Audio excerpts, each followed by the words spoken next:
How would you like to make 600 gold a week for life in Oblivion? I'm going to show you how you can get a player home and send your pirate smugglers to go and plunder and fill your coffers, as well as have access to 5 different trainers in all sorts of things that suit a thief playstyle. Hey Ratbags, it's Jade today, taking you through Dunbarrow Cove, which effectively is a pirate hideout that you can get and go ahead and upgrade once you get enough gold. So first off, we're going to need to clear it out. Head to Anvil and to the south coast, just below the castle, you'll find Dunbarrow Cove. Now the mission for this might trigger as soon as you've actually loaded up the game or get some rumours about something that's happened in this cove. If not, you can try talking to some of the townsfolk or just head directly here and it should trigger. And there you go, it popped up as soon as I fast travelled. This was a previous add-on DLC for the original Oblivion game. It is a bit of a pain in the arse to get to, especially if you're encumbered. You'll have to swim across the water to the opening. Although there is another entrance that you'll be able to open into the castle, but that takes about going through maybe 4 or 5 doors and loading screens. So once inside, you'll see a few barrels and knickknacks around, nothing too great. On a slightly higher ledge area, that's where you'll find a doorway to the castle, but it's locked for now. You'll need a special key to open it, which you'll get by completing the quest and clearing out the cove. So instead, go directly through the opening that you saw as soon as you entered into the cove. And this will take you into the large cavern, which is very reminiscent of the Goonies and the galleon ship inside the cave. There's a bunch of cutlasses here, some other unique items too. You will have to take on a pirate lord though, so be ready for this. So plenty of skeletons that you'll have to kill. They'll all be on your compass point, so you know if you can't find or progress the quest, one's maybe hiding somewhere. I would say you could probably do this pretty low level at the moment, unless anything's changed. The adept basic level is rather easy. I was only like level 3 or 4 when I did this. And pretty much, yeah, clear out the cavern. Also, if you jump down into the water, you will find a small cave that leads up to a locked kind of prison area and another direction that will take you back up to where you were.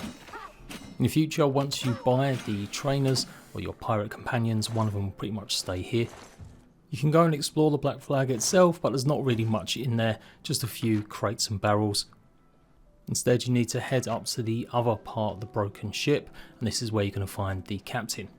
So this one was relatively tough. I actually did die the first time, but I was a bit more prepared. And obviously I do have helpers. I didn't actually go and bother taking Martin to fulfill his quest at Cloud Temple, so I've got a couple of bodyguards.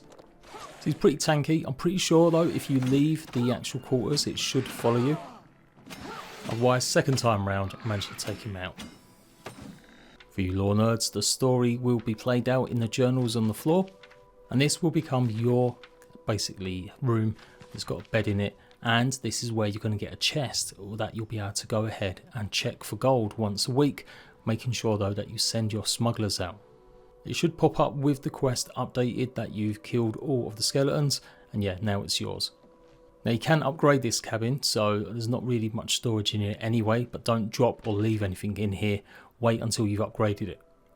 Last bit of trivia for you, this actual ship in here was actually called Red Saber. For some reason it's been changed to Black Flag for the remaster, hence why all the skeletons are called Red Saber skeletons.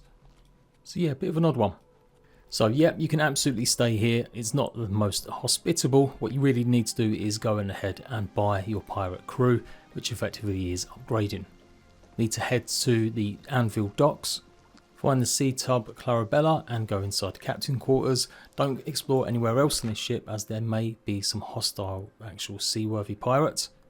And this is where you can go ahead and buy everything you need. So it's relatively cheap compared to some of the other upgrades and things. You can buy a security expert, a supplier, a fence, a fletcher and a spy master.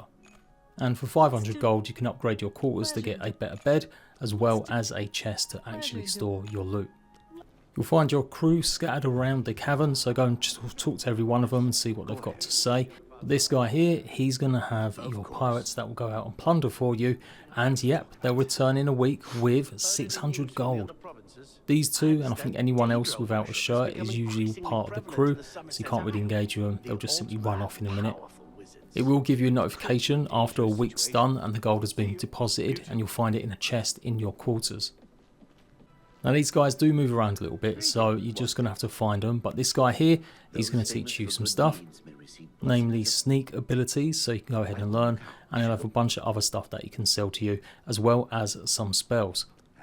All very much suited to a thief or a dark stealth assassin playthrough maybe. Things like fortifying marksman, fortifying security, sneak, as well as night shadow, wraithwind and greater stalker's instinct. The wraithwind one fortifies your sneak and security in one go. Stalker's instinct fortifies your sneak and marksman for a number of points for 30 seconds. Night shadow gives you a sneak and blade boost. So you can check out the rest of them for yourself, but they're probably the pick of the bunch. So yep, this guy here, Cove, is the Spy Master upgrade. Milion here, she's going to offer you lots to do with marksman and archery of course.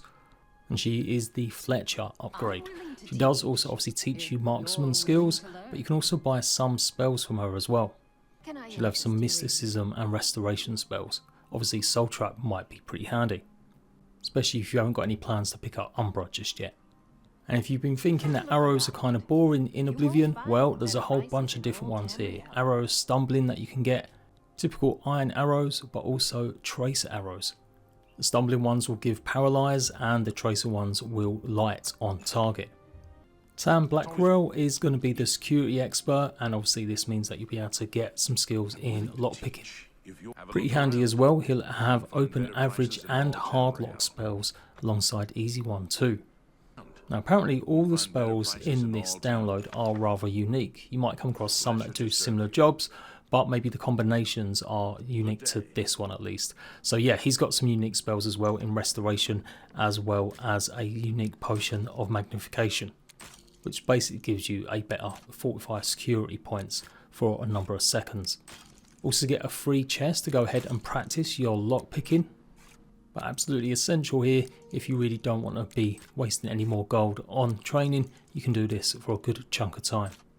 Next up we got the supplier upgrades, Jack Silver. Now before level 50 he'll pretty much only sell you a few things like some potions and lockpicks.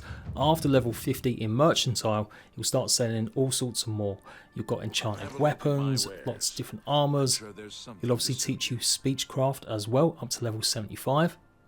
On the lower deck you will find even more storage if you literally run out in your quarters, and it'll all be safe.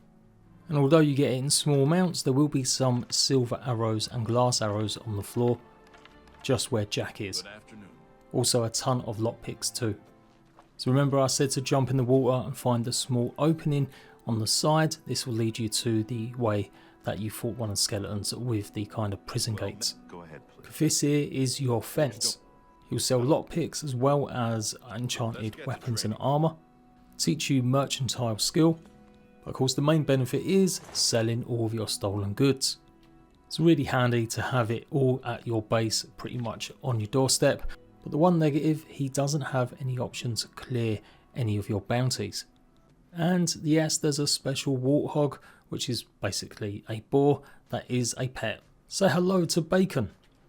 You can't actually kill Bacon, you can literally try using it as something to train up one of your combat skills maybe, and he'll go unconscious. As long as you don't have a weapon in your hand, then he should pretty much stop aggroing. However, Cove probably will aggro you. And that is pretty much it. There is obviously lots of different gear you can buy, as I said, enchanted gear. You've got things like silence boots, as well as gauntlets that obviously give you sneak and security. You should also be able to buy more arrows like arrows of blindness, retreat, as well as lassitude and apathy, which either all deal drain sneak, drain fatigue or damage fatigue. But maybe one last thing to note, that some of the cutlasses that you'll find from killing any of the Red Saber pirates or Captain Dougal, they'll actually be able to use on ghost or spectral enemies. Now if you go and do this before level 4, you'll get just steel cutlasses or regular ones. Then after that it goes up to Fine, Superb and Master Forge. Master Forge is at level 12, so it might be worth holding off. Especially don't visit this place at all, because previously these DLCs, when you installed them, that would be the level that they were. So even if you didn't actually go and visit them for a while, they would still be at the level that you were when you installed them, which was quite annoying to a lot of the Oblivion community back in the day. And so from some comments from some of you guys, you've told me that actually, yeah, don't go anywhere near this place if you don't want to get an early version of some of the stuff. But I would still say it's relatively a minor point. You're still going to come across a bunch of different weapons that can take on spectral enemies, so unless you really want the Master Forged Cutlass, I wouldn't necessarily worry about it too much. You can see me exploring the Anvil Castle. You do get the key, I do believe, when you buy the upgrade for the quarters. And there is a reason why there's a pirate cave hidden underneath the castle that you'll be able to find out by completing more quests for the NPCs in the castle itself. You guys seem to have liked the first one that I've done, showing off the free castle that you can get in the game. So I'm going to carry on showing off all the player homes. Let me know which one's your favourite and if there's one I should absolutely show next. Until next time, Ratbags, I'll catch you later.